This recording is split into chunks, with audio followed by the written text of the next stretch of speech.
SSC দুর্নীতি মামলায় পুরো প্যানেল বাতিল হওয়ায় নতুন করে বোধহয় হাতে অস্ত্র পেয়ে গেছেন বিরোধী রাজনৈতিক দলের নেতা নেত্রীরা। আমরা যাব আলোচনায়, রাজনৈতিক তরজাও শুনবো, কিন্তু তার আগে যাদের চাকরি বাতিল হলো তারা কি বলছেন শোনাই। যেখানে আমাদের বিচার ব্যবস্থায় বলা হয় যে একজন অপরাধ 5 জন অপরাধী ছাড়া পেয়ে যাক, কিন্তু একজন নিরপরাধী সাজা না পাক, এখানে 19,000 নিরপরাধী শাস্তি পাবে।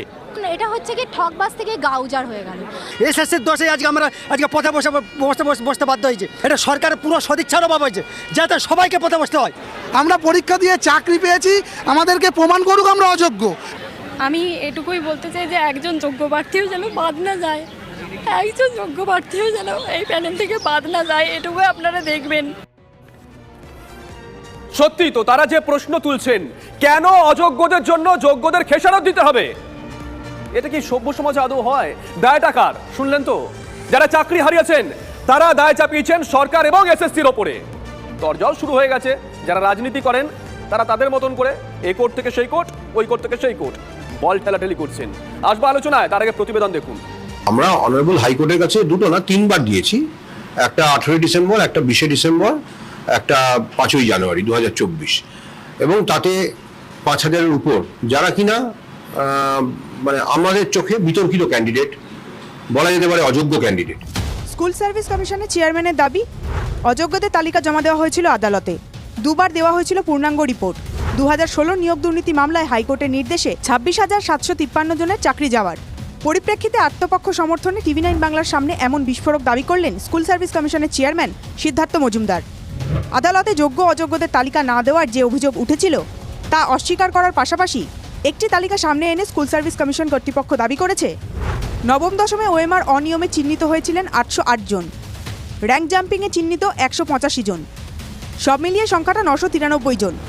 একাদশ দ্বাদশে ওএমআর অনিয়মে চিহ্নিত 772 জন। এক্ষেত্রে র্যাঙ্ক জাম্পিংয়ে চিহ্নিত 39 জন, সংখ্যাটা মোট 811। গ্রুপ সিতে ওএমআর অনিয়মে 2 দফায় চিহ্নিত 840 জন। গ্রুপ ডি এর ক্ষেত্রে ওএমআর অনিয়মে চিহ্নিত 1911 জন। এর সঙ্গে সুপারিশপত্র ছাড়া গ্রুপ সিতে নিয়োগ করা হয়েছে 350 জনকে। গ্রুপ ডিতে এই সংখ্যাটা 573 জন।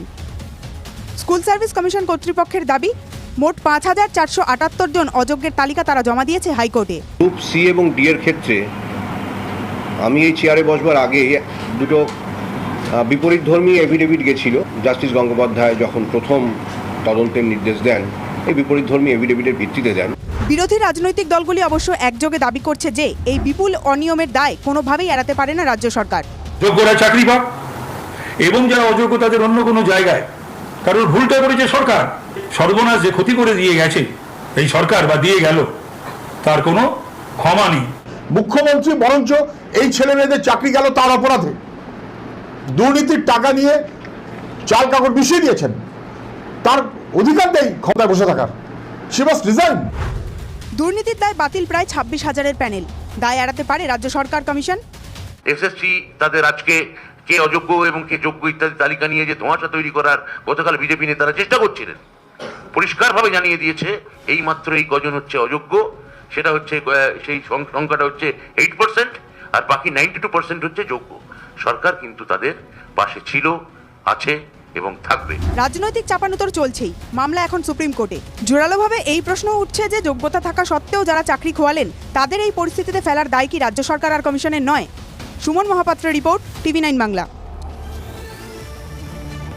আসুন আজকে এ নিয়ে আলোচনা করি। এই মুহূর্তে আমার সঙ্গে রয়েছেন 4 জন বিশিষ্ট অতিথি। চট করে পরিচয় করিয়ে দিই। আমাদের তরফ থেকে রয়েছেন আকাশ কর, স্বাগত আপনাকে। রয়েছেন সুজয় সর্দার, সুজয় বাবু ওই তালিকায় রয়েছেন সোমবার দিন যে তালিকা প্রকাশিত হয়েছে। রয়েছেন বৈষ্ণব চট্টোপাধ্যায়, তৃণমূল কংগ্রেসের তরফ থেকে স্বাগত, এবং রয়েছেন সুদীপ্ত গুহ, বিজেপির তরফ থেকে। সুদীপ্ত বাবু, আপনাকেও স্বাগত।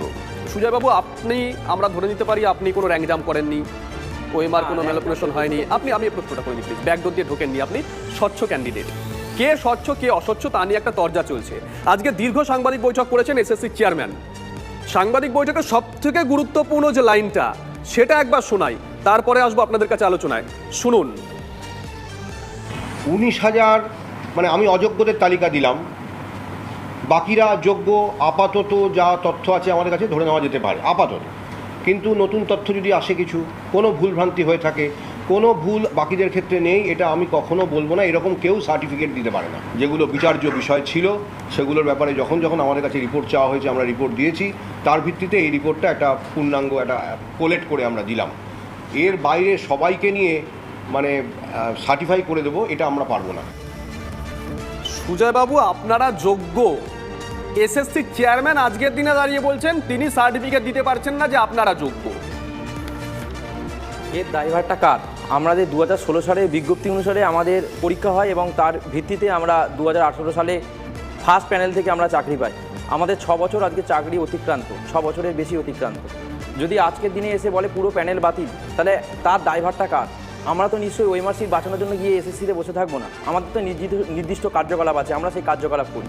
যেখানে সিবিআই বারবার করে বলে দিচ্ছে যে যতজন ম্যানিপুলেশন লিস্ট, সেই ম্যানিপুলেশন লিস্ট বার করেছে এবং কতটা ম্যানিপুলেশন হয়েছে, 785 গ্রুপ সিতে প্লাস 57 জন, মোট 842 জনের তারা ম্যানিপুলেশন লিস্ট বার করে এবং সেই ম্যানিপুলেশন লিস্ট অনুযায়ী তাদের রেকমেন্ডেশন, তাদের অ্যাপয়েন্টমেন্ট ক্যান্সেল করা হয়।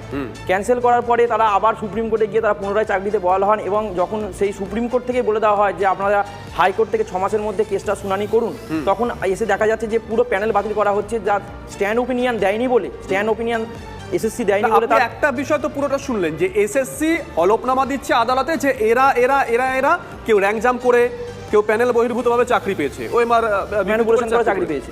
কিন্তু যারা যোগ্য, এসএসসি হলফনামাও দেয়নি আদালতে যে এরা এরা যোগ্য, 5000 বাদ দিয়ে এত হাজার যোগ্য। আজকেও এসএসসি চেয়ারম্যান বললেন না যে আপনারা যোগ্য, উনি বললেন আমি সার্টিফিকেট দিতে পারছি না।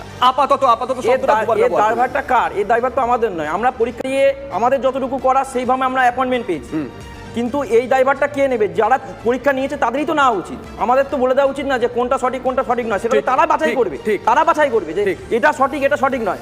আমরা যারা যোগ্য প্রার্থী তারা কেন আজকে রাস্তায় বসবো? তারা কেন আমরা হাইকোর্ট থেকে সুপ্রিম কোর্টে ছুটতে যাবো? আসবো। কি বলছে বিজেপি?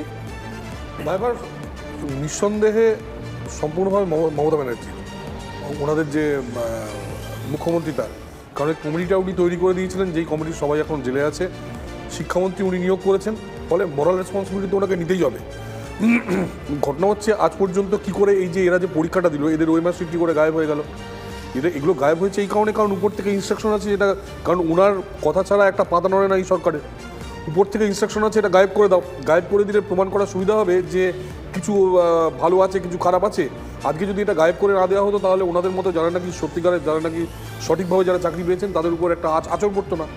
এটি পুরোটা গায়েব করে দেওয়া হয়েছে যাতে এই পুরো জিনিসটাকে একটা মানে কনফিউজ করে দেওয়া হয়। বামেরা কি বলছে?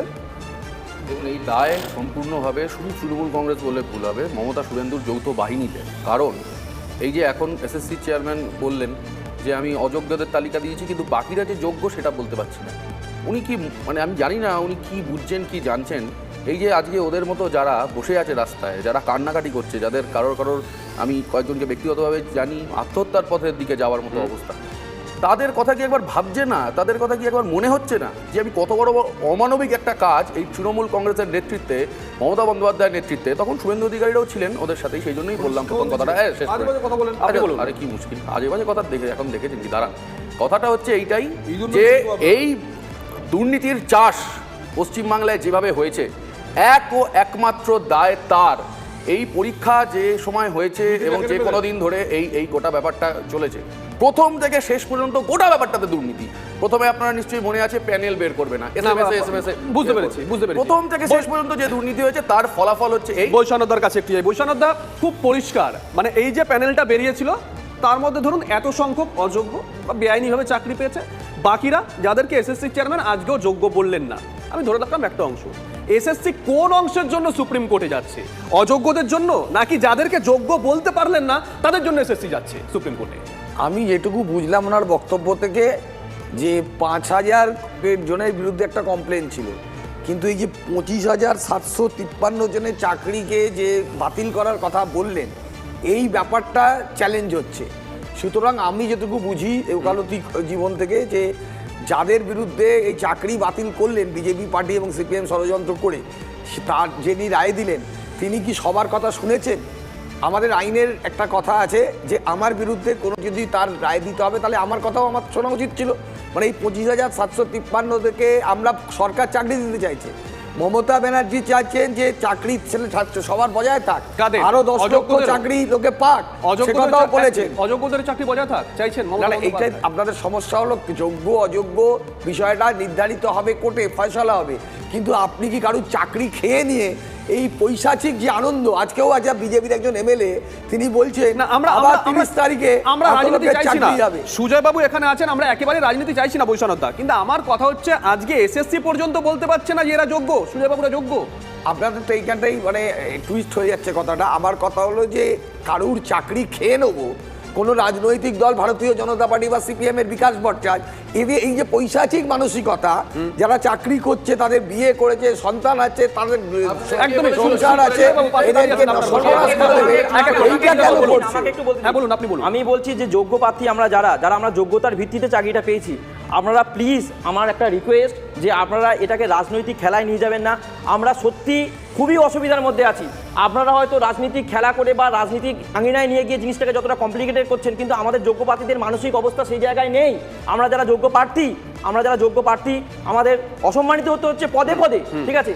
আমরা নিজেদের সুজয় বাবু কবে পরীক্ষা দিয়েছিলেন, কবে চাকরি হচ্ছে, ফর্ম ফিল আপ কবে, মোটামুটি বলতে পারবেন? সবই বলতে পারবো আমি। 2016 সালে বিজ্ঞপ্তি হয়েছে, 2016 সালে বিজ্ঞপ্তি হয়েছে, সম্ভবত 5 মার্চ 2017-তে আমাদের গ্রুপ সি পরীক্ষা হয়, 2018 সালে 16ই জানুয়ারি আমাদের রেকমেন্ডেশন দেওয়া হয়, তার পরিপ্রেক্ষিতে আমাদের অ্যাপয়েন্টমেন্ট লেটার দেওয়া হয় 7ই এপ্রিল 2018-তে আমরা জয়েন করি, যেহেতু শনিবার ছিল 7ই এপ্রিল তাই আমরা জয়েন করি 9ই এপ্রিল। বেশ, মোটামুটি 2 বছর, মোটামুটি 2 বছর, তাই তো? Total recruitment procedure. আপনি কি জানেন যে আসবো, তবে তার আগে বৈষ্ণব বাবু 1 মিনিট, তার আগে আজকে আরো একটা কথা বলেছেন এসএসসি চেয়ারম্যান, যে 2016 সালে আপনারা যে 2016 সালে পরীক্ষা দিয়েছিলেন, বিজ্ঞপ্তি 16 সালে বিজ্ঞপ্তি, সেই 2016 সালে একটা নতুন আইন করা হয় এসএসসির তরফ থেকে, যেখানে বলা হয় ওএমআরগুলোর সময়সীমা 1 বছর। আমরা প্রশ্ন করেছিলাম যে যদি ওএমআরগুলো থাকতো তাহলে কি সুবিধা হতো আজকে? উনি বলেছেন হ্যাঁ সুবিধা হতো। আসবো, বাইকটা শুনুন, বক্তব্য শুনুন, ভয়ঙ্কর বক্তব্য। ওএমআরসির কতদিন সংরক্ষণ করা উচিত? পরামর্শ এসেছিল সরকারের কাছ থেকে। আমরা যখন হেডমাস্টারের বিধিটা পাঠাই 2022-এ, তার পরবর্তীকালেও আবারও পাঠানো হয় 2023-এ, যেখানে 10 বছর সংরক্ষণের কথা বলা হয়েছিল।